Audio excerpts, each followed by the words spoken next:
Hello mga kawing! So ayan, mag-share ako sa inyo ng video kung paano nga ba yung tamang proseso ng pag-fill up ng ating SW or Sign With Us. So ito yung binibigay ni Bigo pagkatapos nyo na po mag-process sa pag-apply sa isang agency. Maghihintay na lang kayo ng SW nyo, diba? So ito po, ituturo ko po sa inyo kasi madami pa rin pong nare-reject ng mga host namin kasi nga mali yung pag-fill up nila ng SW nila. So ito, ituturo ko sa inyo step by step. So, ito guys, una, punta muna kayo sa inyong mga Bigo account, sa Bigo app. So, makikita nyo dyan sa inyong home, yung may me sa baba, itong Creator Center. Ayan. So, pag meron na kayong SW ito, Sign With Us, yung nasa taas, ito. Pag meron na kayo nito, fill up nyo na po agad yan. Ito po yung pinaka-importanting gagawin nyo para kayo ay maging isang ganap na official Bigo host. So, kailangan nyo itong fill upan guys. Ito yung pinaka-importante kasi kontrata po ito kay Bigo. So, ayan guys, pagka-click nyo yung Sign With Us, ito yung lalabas. So, click nyo lang itong blue na nasa baba, Broadcaster Verification. So, magsisimula na kayong mag-fill up. So, click nyo lang yan.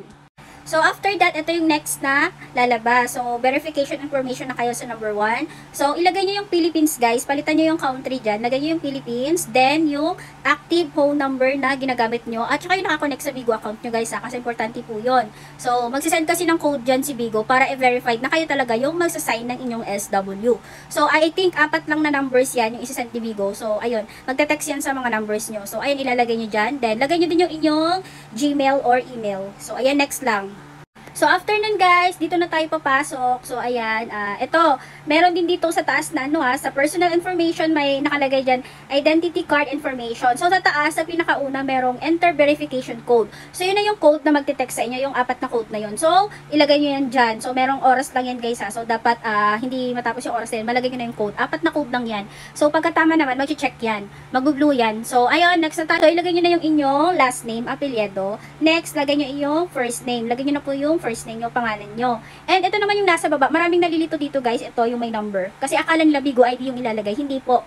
Ang ilalagay nyo po dito yung number sa taas ng inyong mga ID. So, di ba sa lahat ng ID meron namang mga number, di ba? So, yun yung ilalagay nyo guys. Lahat ng ID guys, meron tayong mga numbers na nasa taas ng ID natin or nasa gilid.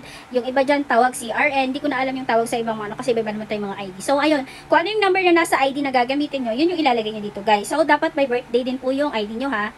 So dito na tayo guys, sa pag-upload naman tayo ng picture. So ayan yung mga sample na yan. Pero may papakita akong sample para mas clear.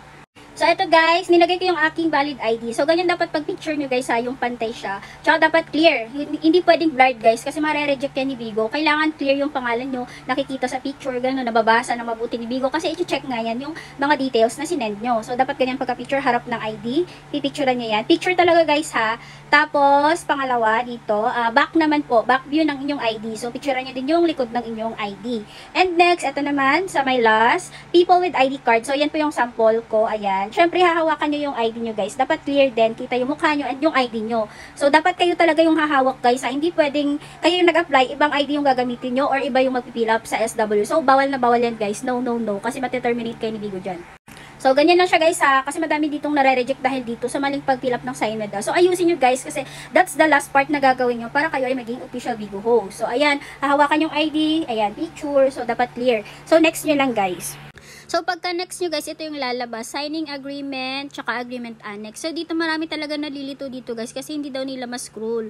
So, mali kasi guys. 2 page po kasi ito, hindi lang siya makita. So, ayan o, nakikita nyo yan. So, gawin nyo guys, click nyo yung sa center or sa taas. Then, scroll nyo lang pa taas. Ayan, taas baba kasi yung scroll dyan guys. 2 page po yan. Ayan, kung nakikita nyo, diba? Hati sa gitna. So, ayan. Scroll nyo yan guys bago nyo ma-agree. Kailangan kasi yan basahin dapat. So, ayan. After that, i-agree nyo na guys pag na-scroll nyo na pababa lahat. So, after that guys, lalabas ito. Under review na siya. So, maghihintay na lang kayo ng 1 to 3 days para i-check ni Bigo kung approve kayo or reject. So, pag na-reject, ulitin nyo lang po pag-sign. So, pag approve, pwede na kayo mag-live. So, I hope may natutunan kayo guys. So, thank you. Welcome sa Wings!